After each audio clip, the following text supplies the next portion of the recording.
టెండర్లు పిలిచినప్పుడు వాళ్ళు భాగస్వామ్యం చేసినప్పుడు ఆ ప్రభుత్వాన్ని ఇతర ప్రాంతాలలో బ్లాక్ లిస్ట్ ఒకవేళ చేసి ఉంటే ఏ నిబంధనల మేరకు ప్రభుత్వం చర్యలు తీసుకోవాలో ప్రభుత్వం ఆ నిబంధనల మేరకు చర్యలు తీసుకుంటుంది. ముందుగానే ఊహించుకొని లేకపోతే ఎవరో ఒకరు ఏదో ఒకటి అల్లర చిల్లర మాటలు మాట్లాడితే వాటి మీద ప్రభుత్వం స్పందించదు. ప్రభుత్వానికి నిర్దిష్టమైన విధి విధానాలు ఉంటాయి. ఆ నిర్దిష్టమైన విధి విధానాలకు లోబడి మాత్రమే ప్రభుత్వం చర్యలు చేపడుతుంది.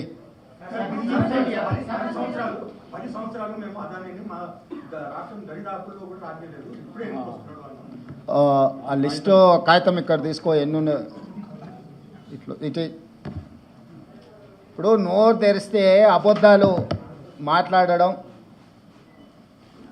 ఇది అదాని పక్కలు ఉన్నాయని ఎవరు ఈయన పేరు గుర్తుపడతావా? ఏం పేరు ఈయన పేరు?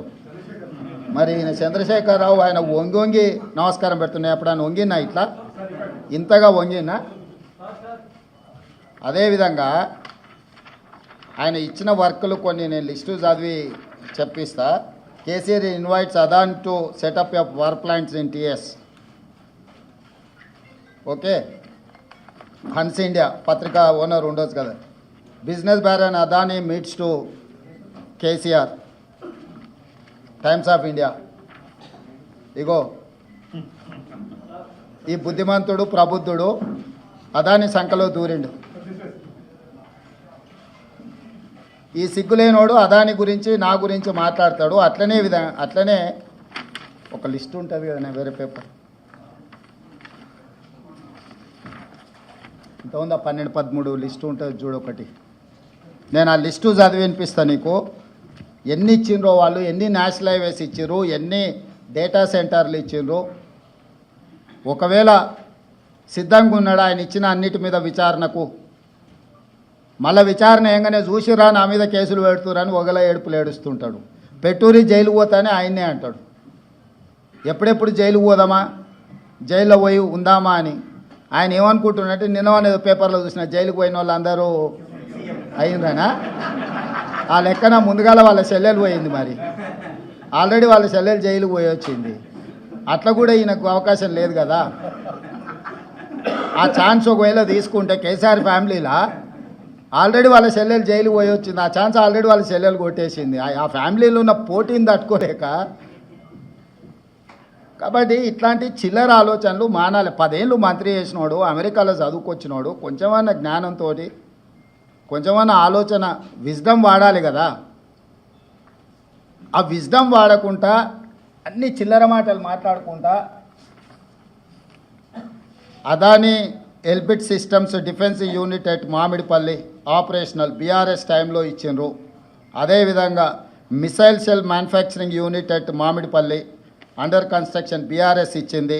Microsoft data centre at Ellikatta BRS ఇచ్చింది. అదేవిధంగా 3 national highway projects, Khammam to Suryapet national highway, Mancherial to Repallewada national highway, Khammam to Kodad national highway BRS ఇచ్చింది. 750 kV transmission line project BRS ఇచ్చింది.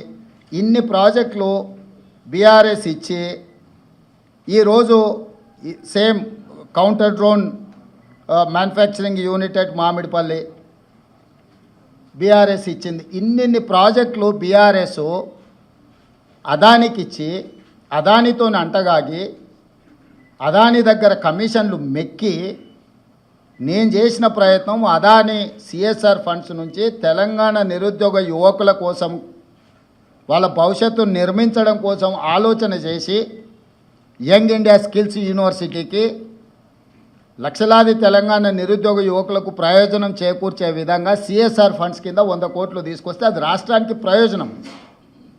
కేసీఆర్ లాగా అదానీ నుంచి అప్పనంగా నిధులు మా కుటుంబానికి కొట్టేయాలి. ఇన్ని ప్రాజెక్టులు ఇచ్చిండు. ఈ ప్రాజెక్టులు అన్ని ఇచ్చినందుకు కేటీఆర్ను ప్రాసిక్యూట్ చేయాలనా? అదానీని కేసీఆరే కాల్చిన కేటీఆర్ అనే కాదు. దీనికి ఏం సమాధానం చెప్తాడు?